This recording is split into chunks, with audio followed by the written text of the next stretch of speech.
ഓരോ ഫയലിലും ഓരോ ജീവിതമുണ്ട്. മുഖ്യമന്ത്രിയായി ചുമതല ഏറ്റ ശേഷം വർഷങ്ങൾക്ക് മുമ്പ് പിണറായി വിജയൻ സർക്കാർ ജീവനക്കാരെ ഓർപ്പിച്ച വാചകമാണിത്.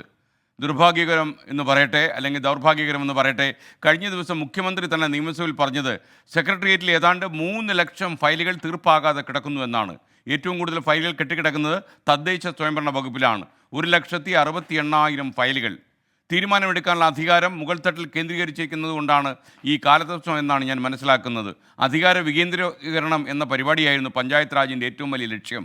ഈ ബില്ല് കൊണ്ടുവന്നതും പാസ്സാക്കിയതും നടപ്പിലാക്കിയതും എല്ലാം അധികാരം താഴെത്തട്ടിലേക്ക് പോകണം എന്നതാണ്.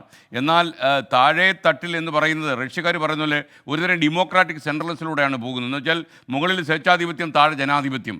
അതായത് ഫയലുകളെല്ലാം ഇപ്പോഴും നീങ്ങുന്നത് സെക്രട്ടറിയിൽ തന്നെയാണ്. എന്തുകൊണ്ട് ഇതൊക്കെ താഴെത്തട്ടിലേക്ക് പോകുന്നില്ല എന്ന് പറഞ്ഞാൽ അധികാരത്തിലിരിക്കുന്ന ഒരാളിനും ഈ അധികാരം താഴേക്ക് ഡിസ്ട്രിബ്യൂട്ട് ചെയ്യാൻ കൊടുക്കാൻ താല്പര്യമില്ല. ഒരു മന്ത്രിക്ക് പോലും ഇതിൽ താല്പര്യമുണ്ടോ എന്നെനിക്ക് ഭയങ്കരമായ സംശയമുണ്ട്. അതല്ലെങ്കിൽ അധികാര വികേന്ദ്രീകരണത്തിനും ഡെമോക്രാറ്റിക് ഡീസെൻട്രലൈസേഷൻ എന്ന് നമ്മൾ ഓമന പേരിട്ട് വിളിക്കുന്ന ഈ പഞ്ചായത്ത് രാജ് സംവിധാനം അതിൻ്റെ സ്പിരിറ്റോടെ നടപ്പിലാക്കാൻ ആരാണ് ഈ കാലത്ത് മുന്നോട്ട് വന്നിട്ടുള്ളത്?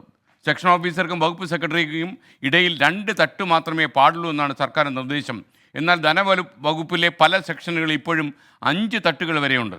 ഇത്തരം നൂലാമാലകൾ ഒഴിവാക്കാൻ മുഖ്യമന്ത്രി അടിയന്തരമായി ഇടപെടണമെന്നാണ് 24-ന് പറയാനുള്ളത്. എങ്കിൽ മാത്രമേ ഇത്രയും കെട്ടിക്കിടക്കുന്ന ഈ ഫയലുകൾ, ഈ പൊടി പിടിച്ച സെക്രട്ടറിൻ്റെ ഉള്ളിൽ കിടക്കുന്ന ഈ സാധാരണ മനുഷ്യൻ്റെ ജീവിതത്തിൻ്റെ ഫയലുകൾ പതുക്കെയെങ്കിലും നീങ്ങൂ. കാരണം ഇതെല്ലാം കണ്ടിരിക്കുകയാണ് നമ്മുടെ പ്രിയപ്പെട്ട ജനങ്ങളെന്ന വോട്ടേഴ്സ് എന്ന കാര്യം അധികാരത്തിലിരിക്കുന്ന ആളുകളും പ്രതിപക്ഷത്തിരിക്കുന്ന ആളുകളും ഒക്കെ ഓർമ്മിക്കുന്നത് നന്നായിരിക്കും.